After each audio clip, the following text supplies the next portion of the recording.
Hello again, everyone. Welcome to Washington Gun Law TV. I'm Washington Gun Law President William Kirk. Thanks for joining us. Hey, we are going to talk about a challenge to the NFA, an unsuccessful challenge, actually. And I know that this is kind of an issue du jour right now, that there are a lot of ongoing challenges, some newly filed challenges to it.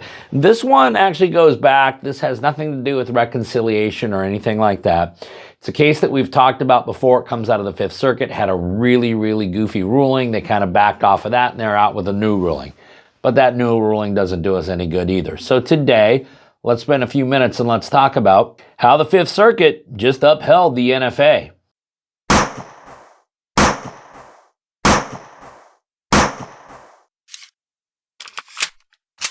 Okay, hey, before we get going too far down the road we're going down, let's remember that we did all the research for this video. Where? That's right, at GroundNews. Why is that? Well, listen, we get enough bias, we get enough spin, we get enough manipulation already. Wouldn't you like to have a news source that actually allows you to weed through all of the garbage so that you can make up your own mind? And that's why I use GroundNews, and you should too, because after they scour over 50,000 news sources, they're actually going to give you a bias distribution breakdown. They'll even show you how the headlines are being manipulated. And right now, if you want to unlock all their features, you can get 40% off a Vantage Plan by going to ground.news/Washington or just scanning this QR code right here. Listen, isn't it time for mainstream media to start treating you like a big boy or a big girl? So if you're ready to finally get objective information so you can make up your own mind, visit my good friends today at ground.news/Washington. Okay, America, we've talked about this case once before, and it comes out of the Fifth Circuit, which is actually a place that normally challenges to gun control legislation actually do pretty well. Not so much in this case. The case, of course, is United States v. Peterson. This is a challenge to the NFA's provisions as it relates to regulating suppressors. Obviously, Peterson was found in possession of an unregistered suppressor, and away we go. Now, remember this case because a three-judge panel of the Fifth Circuit had originally ruled that the Second Amendment does not even apply to suppressors, which is interesting because federal law actually defines suppressors as firearms, but we digress. Now, the United States Department of Justice actually weighed in after that ruling, and they were like, hey, time out. I do think the Second Amendment actually covers suppressors. However, the NFA is still constitutional, and here's why. That has led a three-judge panel of the Fifth Circuit to now rule, assuming, without deciding, that the Second Amendment protects suppressors. We affirm the district court's denial of Peterson's motion to dismiss because we agree with the government that the NFA's shall issue licensing regime is presumptively constitutional under Bruen, and because that presumption cannot be overcome on this record. Okay, what are they talking about, all of this stuff in Bruen? What they're talking about is Bruen Footnote 9. We have actually done a video specifically about it. And while sometimes we talk about the phenomena of "you got Rahimi'd," we probably should also include the phenomena of Footnote 9 strikes again. Because this is a footnote in the Bruen case that was really, I think, meant to be a shield to kind of shield the court from frivolous litigation, which has now been turned into a sword by the civilian disarmament movement. Now, just so you know, Bruen Footnote 9 reads as follows. To be clear, nothing in our analysis should be interpreted to suggest the unconstitutionality of the 43 states shall issue licensing regimes under which a general desire for self-defense is sufficient to obtain a permit. Because these licensing regimes do not require applicants to show an atypical need for armed self-defense, they do not necessarily prevent law-abiding reasonable citizens from exercising their Second Amendment right to public carry. Rather, it appears that these shall-issue regimes, which often require applicants to undergo a background check or pass a firearm safety course, are designed to ensure only that those bearing arms in the jurisdiction are, in fact, law-abiding responsible citizens.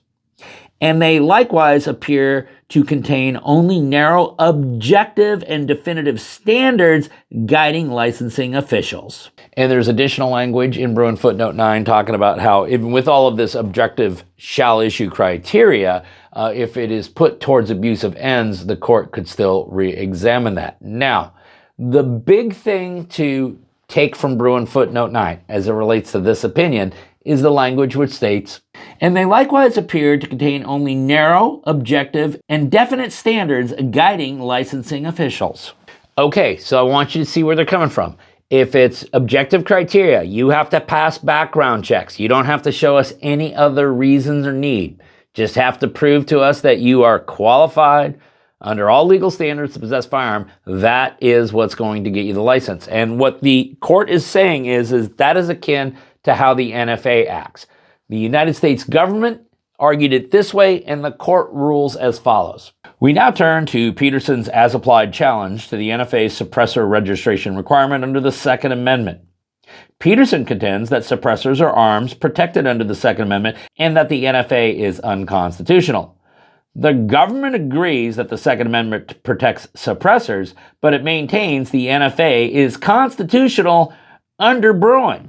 And this is how the court believes that Bruen Footnote 9 allows this sort of regulation on suppressors. Relevant here, the court in Bruen contrasted so-called may-issue licensing regimes like New York's with shall-issue regimes that require state authorities to issue licenses whenever the applicants satisfy certain threshold requirements.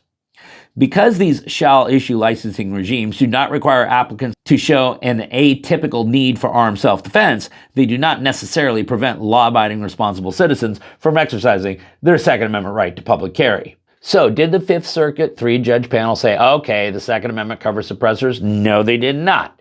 But they also said it was mildly irrelevant, because this is how they put it. Turning to this case, we assume without deciding that suppressors constitute arms under the Second Amendment, as both parties now contend. Even so, the NFA suppressor licensing scheme is presumptively constitutional because it is a shall-issue licensing regime, as Peterson's counsel conceded at oral argument. The court goes on to further state, finally, the NFA enforces its objective shall-issue licensing requirement through prohibiting suppressor possession by unlicensed persons, as did several of the shall-issue licensing regimes that Bruen cited approvingly. Now, Peterson argued that, hey, listen, that's a footnote. And if ever we were going to talk about dicta, dicta is going to be found in a footnote. The three-judge panel of the Fifth Circuit, however, believes that really just about anything that the Supreme Court may author actually has authoritative value. And in some ways, this could be very beneficial if that were the case when you consider what some of the liberal justices have said about not only semi-automatic rifles, but high-capacity magazines as well. But the court has found plaintiffs characterize passages as footnote 9 as dicta. We, however, are generally bound by the Supreme Court dicta, especially when it is recent and detailed. And it doesn't get more recent or detailed than Bruen. One of the things that you learn probably your first week in law school is that bad facts will make for bad law. And that is exactly the case. And whether or not this was the most appropriate case or vehicle by which to make this challenge, that remains to be seen. However, I would like to point out that there was a major issue with the factual background to this case, because the court ruled, here Peterson neither alleges that he applied for an NFA license to make a suppressor, nor asserts that he paid the $200 tax stamp, nor claims that the tax or application processing times discouraged him from submitting an application to the ATF. Instead, he explains that he simply forgot to do the paperwork after he made a suppressor. The record is therefore devoid of any facts indicating that the NFA has been put towards an abusive end as applied to him. Now, Peterson had tried to argue, and this would have probably been factually correct a year or two ago, that, hey, listen, this whole licensing regime, as you want to call it, is costing us 10, 12, 14 months before we can actually take possession of the item. Now, unfortunately, he did not really produce anything on the record, even when given an opportunity to do so through supplemental filings, did not do so. And we can agree that currently, as this case was decided here in current time, the turnaround times on Form 4s for suppressors in most instances has decreased significantly to a matter of 24 to 72 hours. That allows the Fifth Circuit three-judge panel to rule, in sum, Bruen's presumption of constitutionality for shall-issue licensing regimes applies to the NFA's application procedures. Peterson cannot overcome that presumption because the record does not reveal that the NFA has effectively denied him his Second Amendment rights. Accordingly, the district court did not err when it denied Peterson's motion to dismiss the indictment. Now, understand that this is a limited ruling because what the three-judge panel has said is, hey, as applied to Peterson, this is constitutional. As they put it, We decide only that Peterson has failed to develop any argument or record to show that the NFA is unconstitutional as applied to him. So for those reasons, basically citing to Bruen Footnote 9, a 3-judge panel has upheld the constitutionality of the NFA as it relates to suppressors. Now, this is a court where we typically don't get bad 2A rulings, but this is the ruling of the court. And I can assure you that you're going to see this ruling spread like wildfire, especially amongst those circuits and other courts that want to uphold these bans.